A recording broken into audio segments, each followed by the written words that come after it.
लेकर आपकी पार्टी की तरफ से कहा गया है कि हम नीतीश जी के साथ हर वक्त खड़े हैं, तो क्या माना जाए? ये एक बात स्पष्ट जान लेना चाहिए, ये लालू जी का संघर्ष था और हम लोगों के प्रयास से बिहार विधानसभा और बिहार विधान परिषद में सर्वदलीय सहमत, सभी दल सहमत होकर के प्रस्ताव हम लोगों ने केंद्र सरकार के पास भेजा।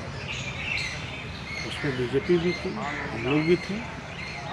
तो इसका क्या मतलब है कि हम लोग एक हो गए? नहीं, ये नेशनल इंटरेस्ट में था, बिहार के हित में था, देश के हित में था। इसलिए हम लोग चाहते हैं कि जातीय जनगणना हो।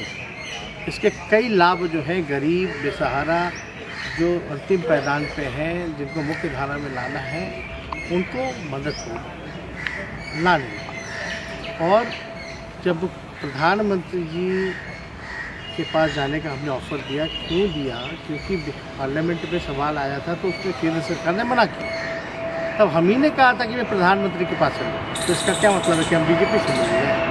तो ये समझने वाली की भूल है। हम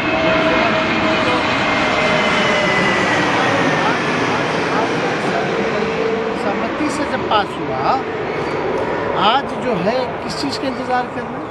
उस समय हम लोगों ने कहा था कि भाई अगर केंद्र सरकार नहीं करेगी, चाहते तो पूरे देश में थे कि हो, लेकिन नहीं हो पाया, तो आप बिहार में तो कम से कम कराएंगे। आप तो इससे पक्षधर थे, प्रधानमंत्री से मिलने गए थे। और जब बिहार विधानसभा में पास हो गया 2 बारी, तो क्या मतलब रह गया सर्वदलीय बैठक करके नौटंकी करने का? यानी आपकी मंशा जो है करनी कुछ कथनी कुछ, ये साफ दिखा रहा है।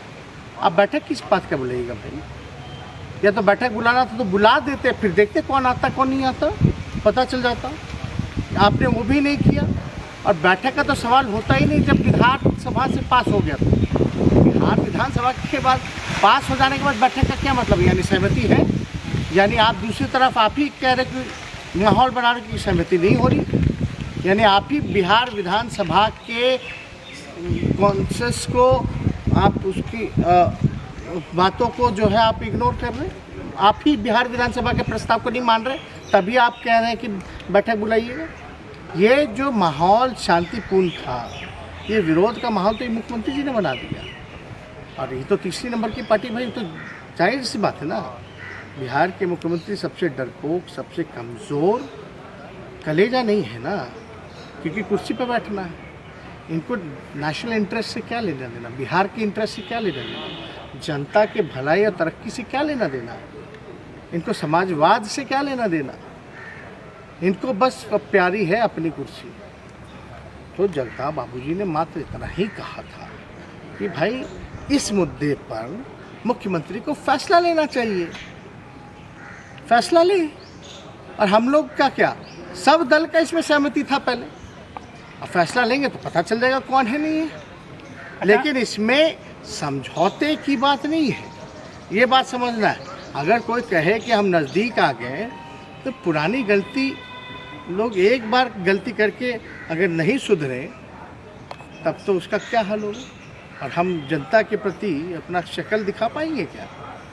हम लोग तो अंतरात्मा को बेचने वाले लोग नहीं हैं, विचारधारा से समझौता करने वाले लोग नहीं, नीति सिद्धांत वाले लोग।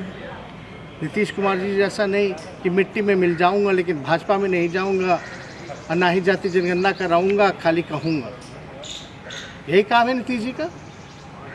तो उनके कथनी करने में अंतर है। हम लोग, बिहार की जनता का मूड है और हम लोगों की जिम्मेवारी है कि बिहार की जनता के प्रति जो कमिटमेंट है, जो हम लोगों ने वादा किया है, वो हम लोग निभाने का काम। हम लोगों को कुर्सी प्यारी नहीं, लालच नहीं है। जनता जब चाहेगी तब हम लोगों को सरकार में लाएगी और जिसको चाहेगी उसको मुख्यमंत्री बनाएगी। लेकिन ये चोर दरवाजे वाले जो मुख्यमंत्री, तीसरी नंबर वाली पार्टी के जो मुख्यमंत्री हैं, कितने दिन तक गड़बड़ घोटाला करते रहेंगे, कितने दिन तक लोगों को झूठ बोलते रहेंगे, गुमराह करते रहेंगे। तो इन सारी चीज़ों को लेकर के हम लोगों ने कहा, ये साफ क्लियर स्टैंड है, इसमें इफ़ एंड बट नहीं,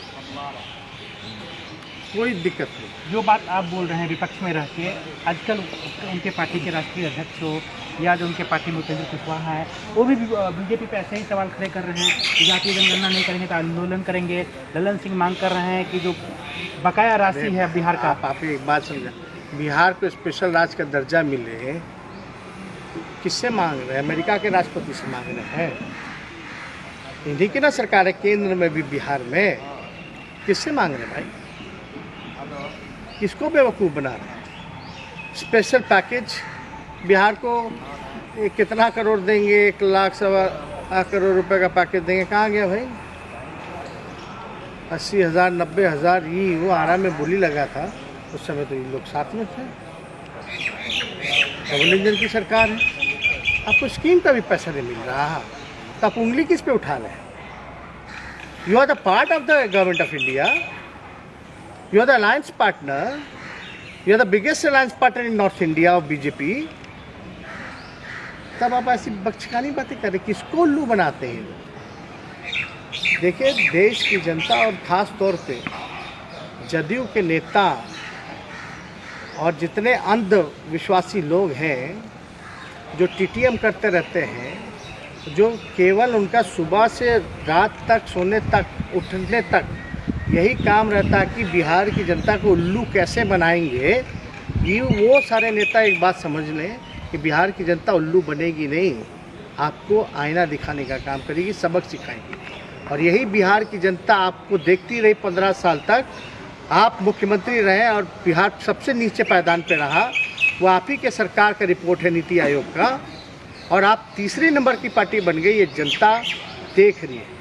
आज तीसरी नंबर की पार्टी है, कल कहाँ जाएंगे पता नहीं चलेगा। एक अंतिम सवाल, जिस तरीके से प्रधानमंत्री की सुरक्षा में चूक हुई है उसको लेकर एक तरह से बहुत बड़ा बवाल उठा हुआ है। कहा जा रहा है कि प्रधानमंत्री की जान के चूक पे कोई कार्रवाई करेगा? एसपीजी के डायरेक्टर पे कोई कार्रवाई हुई? और हमको तो, जहाँ तक हमको जो इन्फॉर्मेशन है, हम इस पे कोई टिप्पा टिप्पणी नहीं करना चाहते हैं, लेकिन बिना हमला हुए बच के निकल के आ गए, ये बहुत बड़ी बात है।